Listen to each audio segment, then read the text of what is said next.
This is Kathy Biehl of EmpowermentUnlimited.net with Astro Insight for the week of August 29th, 2022. The good news about this week is that the skies don't really have any new form of disruption or a new flavor of chaos in store for us. The bad news, or the reality news, is that we're going to be playing catch up with a lot that has already happened and adjusting many aspects of life in light of things that have been shaken up, stirred up, thrown in our face. The recurring aspect of the week is the inconjunct, which looks like a seesaw. It is an adjustment aspect, and it does tilt situations and encourage to the point of requiring adjusting the way you're doing something or adjusting a situation.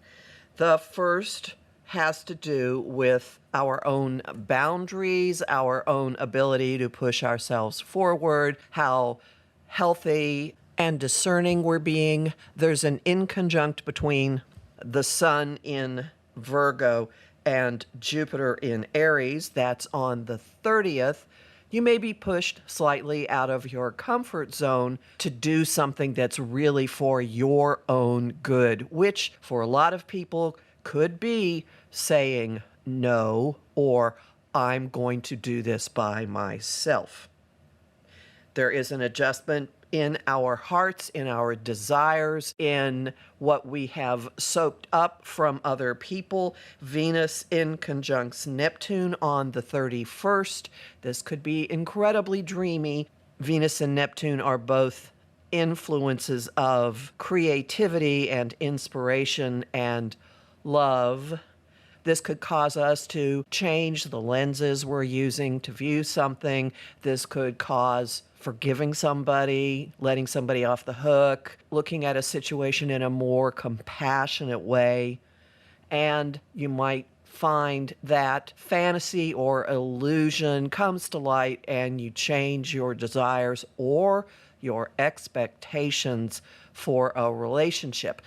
Since Venus is in Leo, and Leo is incredibly gregarious and generous, but also focused on the self, you may see ways that you have been giving somebody the benefit of the doubt and that they don't really adequately appreciate you. And you may change, adjust how you're going about things.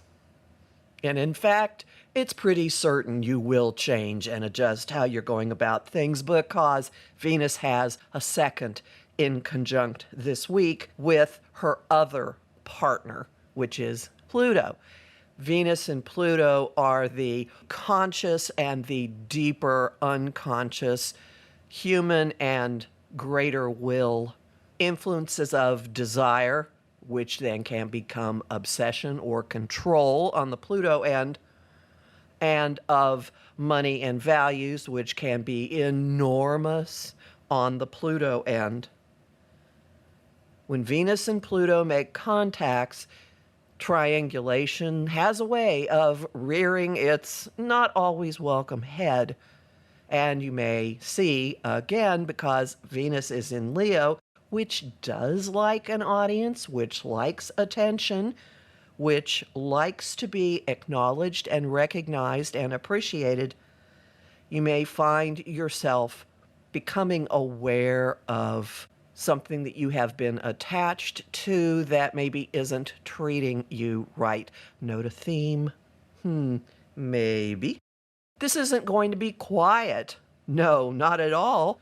Mars, the planet that rules action and drive, is flying around in the very, very chatty sign of Gemini, whipping up conversations, and they're going to get really loud and very, very frequent because on the 1st, as soon as we go from August to September, Mars has an opportunity aspect with Jupiter, which expands everything it touches. Interestingly, Jupiter is in the sign that Mars rules, Aries. So this could be an invitation to really up the firepower in your conversations. You may find openings to speak up on something that has been frustrating you or that perhaps you haven't had the nerve to speak up about. There's no holding back with this. And it doesn't have to be aggressive, although probably you're going to see a lot of aggressive talk probably on social media, but that doesn't make this week different from any other week.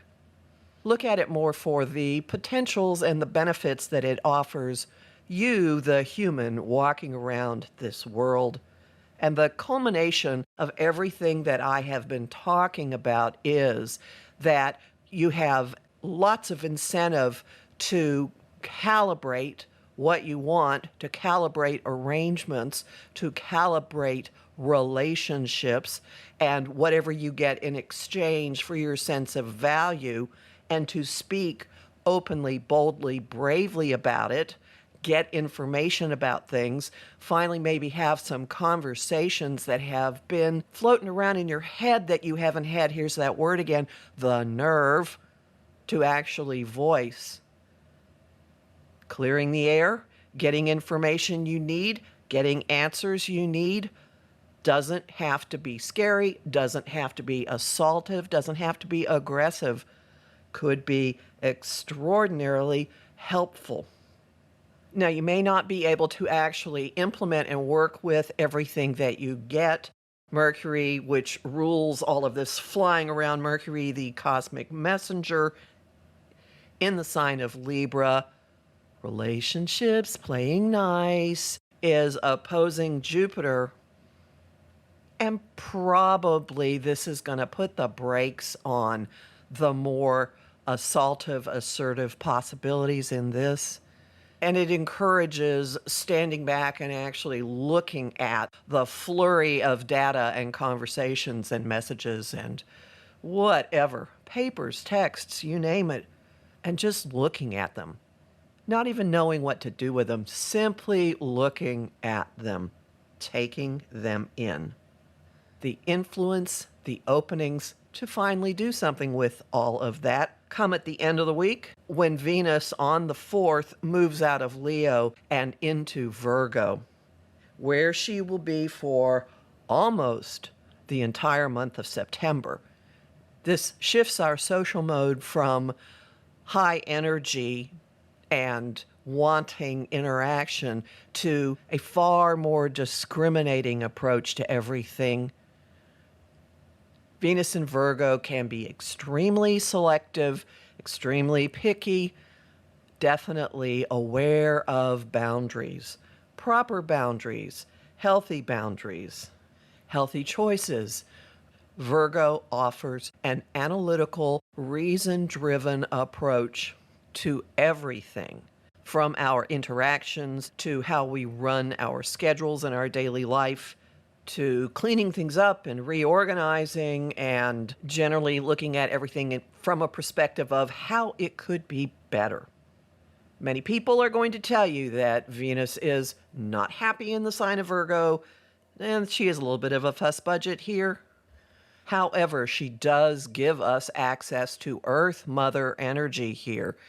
This is the influence of the herbalist, the professional organizer, the list maker, the friend with the knack for stepping out of a situation and giving you really solid practical advice, probably not being overly concerned with either selling you on it or what your feelings might be in reaction to it, because Venus in Virgo is generally right.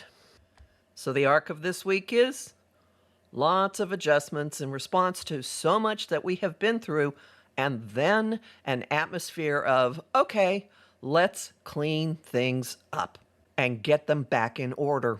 Maybe not the most exciting prospect, but given what we've been through, I suspect you're going to really welcome this. Homing thought of the week. What's my plan B? Song of the week, I have two. Changes by David Bowie and Good Riddance Time of Your Life by Green Day. And the image of the week is taking off your makeup and going in for a facial. It's a metaphor, guys. If you don't wear makeup, you can still think of it as a metaphor. You'll learn more about this in my forecast for the month of September, which is already up at my site, empowermentunlimited.net, where you can sign up for my mailing list and book a session with me. I'm Kathy Biehl, a professional astrologer with more than 30 years of experience. I host the show Celestial Compass on Om Times Radio on the first and third Monday of every month at 5 p.m. Eastern. I also host lively conversation on Facebook at Empowerment Unlimited and the group The Astro Insight Lounge. I have lots of bonus content at patreon.com/Kathy Biehl, and I'm really grateful to the people who support my work there. I'm on Instagram at @KABiehl and on YouTube at the Professional Aquarian channel. Talk to you next week.